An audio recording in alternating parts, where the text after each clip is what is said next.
नमस्कार। Sports scan के आज के संस्करण में आप सबका बहुत बहुत स्वागत। खेल जगत की तमाम खबरों का लेखा जोखा लेकर मैं हूं नवीन सक्सेना आज के इस अंक में, और इन तमाम खबरों पर चर्चा करने के लिए मेरे साथ मौजूद है खेल पत्रकार, खेल विशेषज्ञ मनोज जोशी। मनोज, स्वागत है आपका। धन्यवाद। नजर अब तक की खास खबरों पर। विश्व की नंबर 1 खिलाड़ी ऑस्ट्रेलिया की एशले बार्टी ने ऑस्ट्रेलियन ओपन टेनिस टूर्नामेंट के महिला सिंगल्स का खिताब जीत लिया है। वेस्टइंडीज में अंडर 19 आईसीसी क्रिकेट विश्व कप के सुपर लीग के दूसरे क्वार्टर फाइनल में भारत का मुकाबला बांग्लादेश से हो रहा है। भारतीय बैडमिंटन संघ ने एशिया टीम चैंपियनशिप के लिए भारतीय टीम की घोषणा की, और चीन में होने वाले एशियाई खेल 2022 में 12 साल बाद शतरंज की वापसी।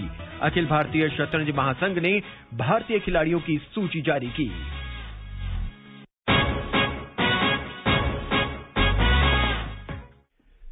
विश्व की नंबर 1 खिलाड़ी ऑस्ट्रेलिया की एशले बार्टी ने ऑस्ट्रेलियन ओपन टेनिस टूर्नामेंट के महिला सिंगल्स का खिताब जीत लिया है। आज खेले गए खिताबी मुकाबले में बार्टी ने अमेरिका की डैनियल कॉलिंस को लगातार सेट में 6-3, 7-6 से पराजित किया। पुरुष सिंगल्स के फाइनल में कल स्पेन के राफेल नाडाल का मुकाबला रूस के डेनियल मेदवेदेव से होगा। आज क्या कुछ रहा टेनिस के कोर्ट में मेलबर्न में, आइए सुनते हैं विशाल की ये रिपोर्ट। दुनिया की नंबर 1 खिलाड़ी एशले बार्टी ने इतिहास रच दिया है। उन्होंने पहली बार ऑस्ट्रेलियन ओपन का खिताब अपने नाम किया। रॉड लेवर एरिना में खेले गए फाइनल मुकाबले में बार्टी ने अपना तीसरा ग्रैंड स्लैम जीता। ऑस्ट्रेलियन ओपन जीतने से पहले बार्टी 2019 में फ्रेंच ओपन और पिछले साल 2021 में विंबलडन खिताब जीत चुकी हैं। बार्टी ने पूरे टूर्नामेंट के दौरान एक भी सेट नहीं गंवाया। अमेरिका की डेनियल कॉलिंस को पहली बार ग्रैंड स्लैम के फाइनल में खेलने का मौका मिला था। ऑस्ट्रेलियाई स्टार खिलाड़ी बार्टी शुरू से ही कॉलिंस पर हावी रही और पहला सेट 6-3 से आसानी से अपने नाम कर लिया। इसके बाद दूसरे सेट में अमेरिकी खिलाड़ी ने कुछ टक्कर देने की कोशिश जरूर की, लेकिन बार्टी ने 7-6 से दूसरा सेट भी जीतकर अपना तीसरा ग्रैंड स्लैम खिताब जीत लिया। एशले बार्टी 1978 के बाद ऑस्ट्रेलियन ओपन जीतने वाली पहली ऑस्ट्रेलियाई खिलाड़ी बन गई हैं। इससे पहले क्रिस ओ'नील ने आखिरी बार ये खिताब जीता था। बार्टी का ऑस्ट्रेलियाई ओपन में अब जीत हार का रिकॉर्ड 24-8 का हो गया है। Vishal Sharma, sports scan. Manoj ji, Australian open के महिला सिंगल में जैसी अपेक्षा की जा रही थी लगभग वैसा ही रिजल्ट आया है महिला सिंगल्स के अंदर, लेकिन एक बेहतरीन मुकाबला था देखने को मिल रहा था दूसरे सेट में। जी हाँ, बिल्कुल। और एक समय तो एशले बार्टी, जिनका आपने जिक्र किया, जिन्होंने खिताब उठाया, वो पिछड़ रही थी और बुरी तरह से पिछड़ रही थी, और उसके बावजूद उन्होंने जब मुकाबला खत्म हुआ तो उन्होंने अपनी अपोनेंट की बहुत तारीफ की, उनकी संघर्ष क्षमता की तारीफ की, जबकि संघर्ष क्षमता की मिसाल तो उन्होंने खुद कायम करी है। और उसके अलावा 44 साल के सूखे को खत्म किया। ऑस्ट्रेलिया का कोई खिलाड़ी, महिला खिलाड़ी इतने लंबे समय के बाद चैंपियन बना है 1978 के बाद, तो ये अपने आप में बहुत अच्छी बात है। और दूसरी बात है, उनको मौके पर चौका लगाना आता है कि कैसे गलती का फायदा उठाना है। अपोनेंट जो है उनकी कॉलिन, जो कि अमेरिका से ताल्लुक रखती हैं, थोड़ी सी बीच में इंजर्ड भी थी और उनकी रैंकिंग में भी वो उनसे नीचे थी, लेकिन उसके बावजूद जिस तरह दूसरे गेम में वो खेल रही थी, वहां उन्होंने देखा कि बैकहैंड इनका कमजोर है। उस बैकहैंड का उन्होंने बहुत ही बखूबी फायदा उठाया, और फिर उसके बाद उन्होंने पीछे मुड़कर नहीं देखा। और अगर देखा जाए तो उनके पासिंग शॉट्स बहुत अच्छे थे, और वो जानती थी कि उनकी थोड़ी फिटनेस वाली प्रॉब्लम है। इस वजह से उन्होंने जो पासिंग शॉट्स लगाए और वो आगे पीछे नचाती रही। हालांकि कोशिश उन्होंने ड्रॉप शॉट की भी की थी शुरू में, लेकिन वो बहुत ज्यादा रास नहीं आई, क्योंकि उस पर उन्हें बल्कि अंक ही गंवाने पड़े। जी, एशले बार्टी ने अपनी वरीयता के अनुसार खेल का प्रदर्शन किया, जैसा कि आपने कहा, और हमने भी देखा कि दूसरे सेट में जहां वो 5-1 से पिछड़ रही थी, आप बराबर करते हैं और गेम को निकाल के ले जाते हैं। ये है शीर्ष वरीयता प्राप्त खिलाड़ी। जी हाँ, बिल्कुल। और सबसे बड़ी बात यह है कि ये खिलाड़ी, इसमें बहुत हुनर है, हुनरमंद खिलाड़ी है। ये क्रिकेट भी खेलती हैं और बिग बैश लीग में खेली हैं सिडनी सिक्सर्स की तरफ से। उसके अलावा ये गोल्फ का एक टूर्नामेंट भी जीत चुकी हैं। मुझे तो विवियन रिचर्ड्स याद आ गए, जॉन्टी रोड्स याद आ गए, क्योंकि जॉन्टी रोड्स भी हॉकी खेल चुके हैं, और विवियन रिचर्ड्स फुटबॉल की टीम में वर्ल्ड कप क्वालिफायर में उतर चुके हैं। और उसके अलावा बड़ा अच्छा लगता है, और अगर आप एबी डिविलियर्स को देखें, वो तो 8 खेलों में उतर चुके हैं, अलग अलग खेल, चाहे टेनिस हो, फुटबॉल हो, हॉकी हो।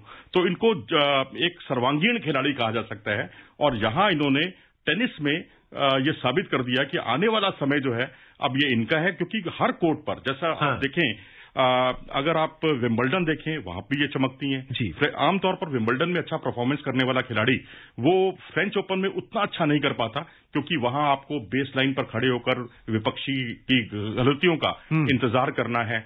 और लेकिन ये खिलाड़ी में पेशेंस भी है, सर्व और वॉली वाला गेम भी है, एडेप्टेबिलिटी बहुत अच्छी है और यहाँ वही एडेप्टेबिलिटी इनके काम आई। जी, जिस तरह के खेल का उन्होंने प्रदर्शन किया उसको देख के लगता है कि मई में जब फ्रेंच ओपन शुरू होगा तो उसमें भी बेहतरीन खिलाड़ियों की तरह ही प्रदर्शन करेगी। हालांकि हो सकता है उसमें नाओमी ओसाका की वापसी हो सकती है। जी हाँ, कंपटीशन तो हार्ड रहेगा ही रहेगा, क्योंकि ओसाका आएंगी तो निश्चित तौर पर कंपटीशन भी ज्यादा हार्ड होगा।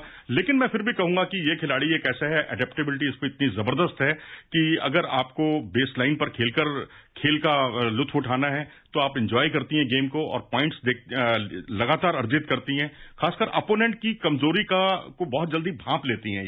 यही इनकी सबसे बड़ी विशेषता है जो इन्हें अब तक के किसी भी संवर्ती टेनिस खिलाड़ी से बिल्कुल अलग साबित करती है। और अपने ही दर्शकों के बीच, यानी अपने ही देश के दर्शकों के बीच अगर आप खेल रहे हैं तो उसका फायदा तो जायज है कि मिलेगा ही मिलेगा। फायदा तो मिलता ही है जी। देखो 1978 से तो वो फायदा नहीं मिल पा रहा था जी। तो हम ये कहकर तो इनका महत्व कम नहीं कर सकते कि अपने देश में खेल रही थी इसलिए हम उनके महत्व को कम करें। लेकिन आपने इतने लंबे समय के 44 साल के सूखे को खत्म किया है, ये बहुत बड़ी बात है। और एक अच्छी फाइटिंग स्पिरिट है इस खिलाड़ी में, जैसा आपने दूसरे सेट का जिक्र किया।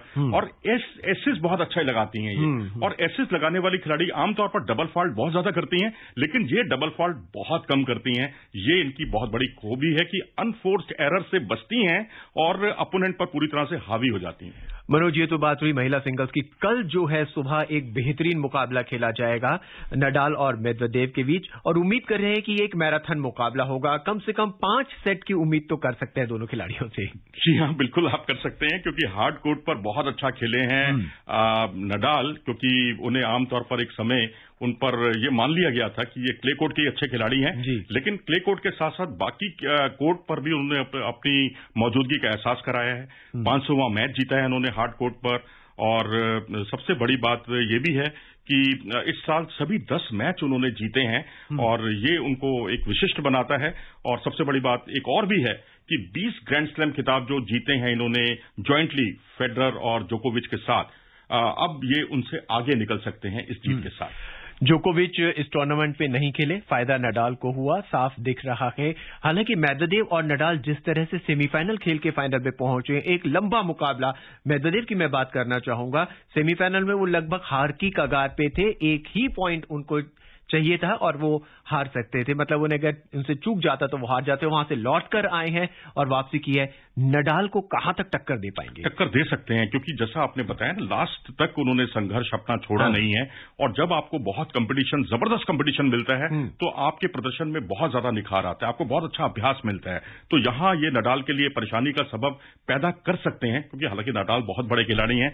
लेकिन मेदवेदेव जिस तरह से यूएस ओपन का इन्होंने खिताब जीता और लगातार दूसरी बार ये फाइनल में पहुंचे हैं। पिछली बार जोकोविच से हारे थे, लेकिन इस बार वो नडाल से हारने के मूड में दिखाई नहीं दे रहे मुझे, क्योंकि जिस तरह से उनका खेल है और एसेस बहुत बढ़िया लगाते हैं और गलतियां जो कम करेगा इस मुकाबले में, जीत उसी की होगी। मनोज, दोनों ही खिलाड़ियों के खेल की अगर बात करें तकनीकी रूप से, तो दोनों ही खिलाड़ी फिट हैं, तेज तर्रार खेलते हैं और बेसलाइन का खेल ये लोग ज्यादा खेलते हैं।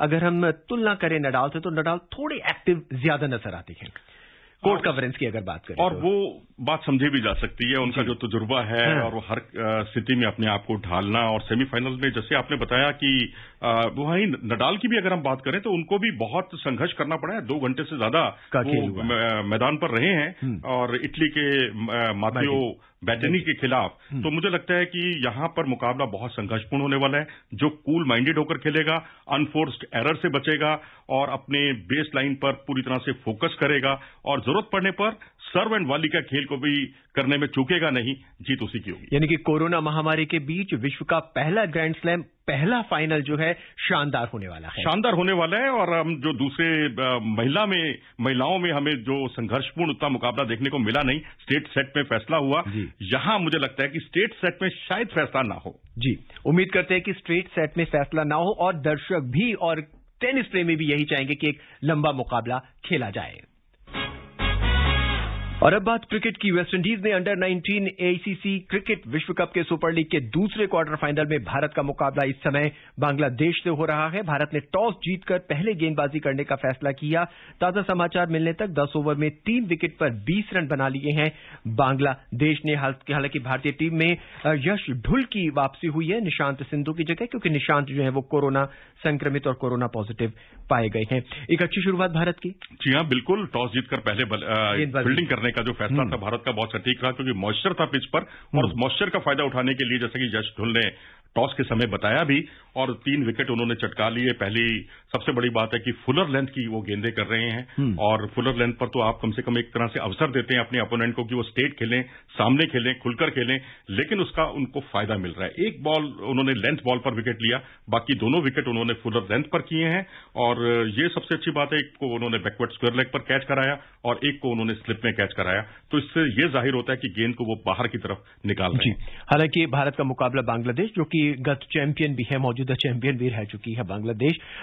भारत ने जिस तरह से गेंदबाजी करने का फैसला किया, जिस तरह से वो गेंदबाजी कर रहे हैं, और यश ढुल की जो वापसी हुई है, तो बल्लेबाजी भी कहीं ना कहीं मजबूत हुई है भारत की। जी हां, निश्चित तौर पर बल्लेबाजी भारत की मजबूत हुई है, और यश ढुल और जो 5 खिलाड़ी कोरोना संक्रमित हुए थे, एक खिलाड़ी हालांकि पॉजिटिव हो गया है, लेकिन उसके बावजूद मुझे लगता है कि यहां जो बाबा हैं वो आ गए हैं टीम में, और टीम जो है मुझे लगता है काफी बैलेंस लग रही है मुझे। और यहां बल्लेबाजी तो खैर स्ट्रांग है, उसमें कोई शक नहीं, लेकिन यहां पर गेंदबाजों का जो इम्तिहान था, उस कसौटी पर फिलहाल हमारे गेंदबाज खरे उतरते हुए दिखाई दे रहे हैं। और सबसे बड़ी बात यह भी है कि जो बाएं हाथ का तेज गेंदबाज है वो भारतीय सीनियर टीम की जरूरत है। तो अगर रवि कुमार इसी तरीके से अच्छा प्रदर्शन करते रहेंगे तो हो सकता है दूसरे रवि बिश्नोई की तरह इनकी भी लॉटरी हो जाए। इससे पहले सर विवियन रिचर्ड स्टेडियम में आज खेले गए मुकाबले में ऑस्ट्रेलिया ने पाकिस्तान को 119 रन से हराकर सेमीफाइनल में जगह बनाई। सेमीफाइनल में अब ऑस्ट्रेलिया का सामना भारत और बांग्लादेश के बीच इस समय जो मैच हो रहा है उसके विजेता से होगा, यानी पाकिस्तान और भारत का मुकाबला अब नहीं होगा। और अब बात बैडमिंटन की। भारतीय बैडमिंटन संघ ने एशिया टीम चैंपियनशिप के लिए भारतीय टीम की घोषणा कर दी है। एशिया टीम चैंपियनशिप टूर्नामेंट 15 फरवरी से मलेशिया के शाह आलम स्टेडियम में खेला जाएगा। टीम का चयन करते समय अधिकारियों ने पिछले महीने चेन्नई और हैदराबाद में खेले गए 2 अखिल भारतीय रैंकिंग टूर्नामेंटों के प्रदर्शन पर महत्व दिया है। सुनते हैं विशाल की रिपोर्ट। पीवी सिंधु और किदाम्बी श्रीकांत सहित वरिष्ठ खिलाड़ियों की अनुपस्थिति में India open champion Lakshya Sen और Syed Modi international finalist Malvika Bansod badminton Asia team championship में भारत का नेतृत्व करेंगे। कई खिलाड़ियों के कोरोना संक्रमित या चोटों से उबरने के साथ बैडमिंटन एसोसिएशन ऑफ इंडिया ने पिछले महीने चेन्नई और हैदराबाद में खेले गए 2 अखिल भारतीय रैंकिंग टूर्नामेंटों में प्रदर्शन को महत्व देना जारी रखा, जिसमें रैंकिंग अंकों के आधार पर खिलाड़ियों का चयन किया गया। दोनों टूर्नामेंट में जिन खिलाड़ियों ने सबसे ज्यादा अंक हासिल किए उन्हें ही टीम में जगह दी गई है। भारतीय बैडमिंटन संघ के सचिव अजय सिंघानिया ने कहा कि हालांकि बैडमिंटन रैंकिंग में शीर्ष 25 में शामिल खिलाड़ियों को सीधे टीम में जगह मिलेगी। पुरुषों की टीम ने फिलीपींस के मनीला में कॉन्टिनेंटल टूर्नामेंट के पिछले संस्करण में कांस्य पदक जीता था, जबकि महिला टीम को कोविड महामारी के कारण वापस भेज दिया गया था, क्योंकि अधिकांश खिलाड़ी तब यात्रा करने के लिए तैयार नहीं थी। अनुभवी आरती, सारा, सुनील और रिजा मेहरीन के साथ सिमरन सिंघी और खुशी गुप्ता का संयोजन महिला युगल में अपनी छाप छोड़ेगा। पुरुष सिंगल्स में लक्ष्य सेन, मिथुन मंजुनाथ, किरण जॉर्ज और रघु भारत का प्रतिनिधित्व करेंगे, जबकि पुरुष डबल्स में पीएस रविकृष्ण और उदय कुमार शंकर प्रसाद, अम्स करुणन हरिहरन और रुबन कुमार तथा डिंगकू सिंह कोंथोजम और मंजीत सिंह खैरा कपम की जोड़ी खेलेगी। महिला सिंगल्स में मालविका बंसोड़, आकर्षी कश्यप, अश्मिता चालिहा और तारा शाह अपनी चुनौती पेश करेंगी। Vishal Sharma, sports scan. मनोज जी, भारतीय टीम की घोषणा हो गई और जिस तरह से भी 2 टूर्नामेंट भारत में खेले गए, इंडिया ओपन हुआ, उसके बाद सैयद मोदी इंटरनेशनल टूर्नामेंट हुआ, तो एक नई खिलाड़ी उभर कर आए हैं। उन सबकी अगर कुल मिला के बात की जाए तो एक जो चमकता वो सितारा मुझे भारतीय टीम में जो नजर आ रहा है वो लक्ष्य सेन का नजर आ रहा है, और जिस तरह का उनका प्रदर्शन रहा है। जी हां, बिल्कुल। उन्होंने साबित कर दिया कि अब किदाम्बी श्रीकांत ही नहीं है भारतीय टीम के आधार, अब आप उन पर भी भरोसा कर सकते हैं। और वर्ल्ड चैंपियनशिप में उन्होंने अपने इरादे जाहिर कर दिए थे मेडल जीतकर, और उसके बाद इंडिया ओपन में शानदार प्रदर्शन किया और ऐसे खिलाड़ियों को अपने आसपास भी फटकने नहीं दिया जो कभी भारतीय खिलाड़ियों पर बहुत हावी होकर खेलते थे। मैं वो सिंगापुर के खिलाड़ी की बात कर रहा हूं। तो ये खिलाड़ी बहुत कूल माइंडेड खिलाड़ी है और जहां एग्रेशन लाना है वहां बहुत एग्रेसिव भी हो जाता है। वक्त के हिसाब से अपने खेल को ढालना इस खिलाड़ी की बहुत बड़ी खूबी है। और अगर दूसरे खिलाड़ी की हम बात करें तो एक मिथुन मंजुनाथ का अपने नाम अभी रिपोर्ट में लिया गया। ये रैंकिंग टूर्नामेंट इन्होंने हाल में जीता। इनमें भी काफी प्रोस्पेक्ट्स हैं। और किरण जॉर्ज की बात करें जॉर्ज की, तो वो भी प्रकाश पादुकोण एकेडमी के उभरते हुए खिलाड़ी हैं और इन्होंने पॉलिश इंटरनेशनल टूर्नामेंट जीता है। तो इससे यह जाहिर होता है कि अब पुरुषों में काफी खिलाड़ी हमारे जो हैं वो लक्ष्य भेदने में सफल होंगे आने वाले समय में। जी, वहीं अगर महिलाओं की बात करें तो पीवी सिंधु के बाद लग रहा था कि शायद मैदान लगभग खाली नजर आता है, लेकिन मालविका बंसोड़ ने जिस तरह का प्रदर्शन किया है तो लगता है कि वो सीट भी अब भर सकती है। जी हाँ, बिल्कुल। अभी जब भी महिला बैडमिंटन की बात होती थी तो साइना नेहवाल और सिंधु के अलावा कोई तीसरा नाम आता नहीं था। अब ये मालविका उभर कर सामने आई है, एक रैंकिंग टूर्नामेंट इन्होंने जीता है और उसके बाद जिस तरह से इनके तेजी से बढ़ते हुए कदम है, तो मुझे तो लगता है कि आने वाले समय में कहीं साइना को पीछे ना छोड़ दें आने वाले समय में, क्योंकि बहुत ही कंसिस्टेंट परफॉर्मर है। और अब बात शतरंज की। अखिल भारतीय शतरंज महासंघ ने इस साल चीन में होने वाले एशियाई खेलों के लिए खिलाड़ियों की सूची जारी कर दी है। पुरुष और महिला वर्ग में 10 खिलाड़ियों का चयन किया गया है। टीम का चयन उनके अंतर्राष्ट्रीय रेटिंग के आधार पर किया गया है। विश्वनाथन आनंद को टीम का मेंटर बनाया गया है। सुनते हैं नीलम की रिपोर्ट। एशियाई खेलों में 12 साल बाद शतरंज की वापसी हो रही है। ऐसे में अखिल भारतीय शतरंज महासंघ को उम्मीद है कि 8 महीने बाद शुरू होने वाले टूर्नामेंट में खिलाड़ी बेहतर प्रदर्शन करेंगे। टीम का चयन उनकी अंतर्राष्ट्रीय रेटिंग के आधार पर किया गया है। विदित गुजराती, पी हरिकृष्ण, निहाल सरीन, एसएल नारायणन, के शशि किरण, बी अधिबान, कार्तिकेयन मुरली, अर्जुन एरिगेसी, अभिजीत गुप्ता और सूर्य शेखर गांगुली ने पुरुषों की टीम वर्ग में जगह बनाई है। एशियाई खेल चीनी शहर हांगजो में 10 सितंबर से शुरू होने वाला है और शतरंज को 2014 इंचियोन और 2018 जकार्ता के बाद वापस शामिल किया गया है। यह खेल 2010 के ग्वांगझो प्रोग्राम का हिस्सा था, जब भारत की पुरुष टीम और महिला खिलाड़ियों ने कांस्य पदक जीते थे। शतरंज में भारत का सर्वश्रेष्ठ प्रदर्शन 2006 के दोहा एशियाई खेलों में आया, जब उन्होंने 2 स्वर्ण जीते, जिसमें कोनेरू हम्पी ने महिलाओं की रैपिड व्यक्तिगत स्पर्धा में शीर्ष स्थान हासिल किया। खेलों में दिग्गज grand master Viswanathan Anand team के मेंटर की भूमिका निभाएंगे। उनके और खिलाड़ियों के बीच पहला सत्र 3 फरवरी से शुरू होगा। एशियाई खेलों में शतरंज प्रतियोगिता 11 सितंबर से शुरू होगी और 2 प्रारूपों में खेली जाएगी। पुरुषों और महिलाओं के लिए व्यक्तिगत इवेंट 11 से 14 सितंबर तक रैपिड टाइम कंट्रोल में खेला जाएगा। नीलम मलकानिया, स्पोर्ट्स स्कैन। और अब बात हॉकी की। जापान ने महिला एशिया कप हॉकी का खिताब जीत लिया है। ओमान की राजधानी मस्कट में कल फाइनल मुकाबला खेला गया, जिसमें जापान ने दक्षिण कोरिया को 2 के मुकाबले 4 गोल से शिकस्त दी। इससे पहले भारत ने चीन को 2-0 से हराकर कांस्य पदक जीतकर तीसरा स्थान हासिल किया। मनोज, देखिए, हॉकी में जो है जो तगड़ी टीमें आती हैं, हम उनको उनके सामने उतना टिक नहीं पा रहे हैं। कमजोर टीमों को बहुत बड़े अंतर से हरा रहे हैं। अब आप देखिए, अब मलेशिया को हमने बहुत आसानी से हराया, सिंगापुर को आसानी से हराया, जापान के सामने हमारे घुटने हमने टेक दिए एक तरह से मैं कहूंगा। कोरिया के सामने अगर देखें तो सेमीफाइनल में हम पेनल्टी कॉर्नर की जो हमारी ताकत होती थी वही हमारी कमजोरी बन गई, जिसकी वजह से हम लोगों ने पस्त हो गए उस मुकाबले में। हालांकि विश्व कप के लिए हमने क्वालिफाई कर लिया, लेकिन फिर भी इन 2 टीमों को हराना बहुत जरूरी था अपनी ताकत दिखाने के लिए। जी हाँ, बिल्कुल। और मैं कहूंगा पेनल्टी कॉर्नर जो है आपका कंसिस्टेंटली आपको अच्छा परफॉर्मेंस करना होगा। ये नहीं कि आपकी गुरजीत कौर या रिबाउंड पर आप कुछ एक मौकों का फायदा उठाएं, लेकिन कंसिस्टेंटली जब तक फायदा नहीं उठाएंगे तब तक बात बनने वाली नहीं है। जापान कोरिया बहुत मजबूत है। हॉकी के मैदान के बाद अब हम सीधा चलते हैं फुटबॉल के मैदान पर। इस समय Indian super league football tournament में एटी के मोहन बागान का सामना ईस्ट बंगाल से हो रहा है। हालांकि अंक तालिका में मोहन बागान 16 अंकों के साथ 8वें स्थान पर और ईस्ट बंगाल 9 अंकों के साथ अंतिम स्थान पर है।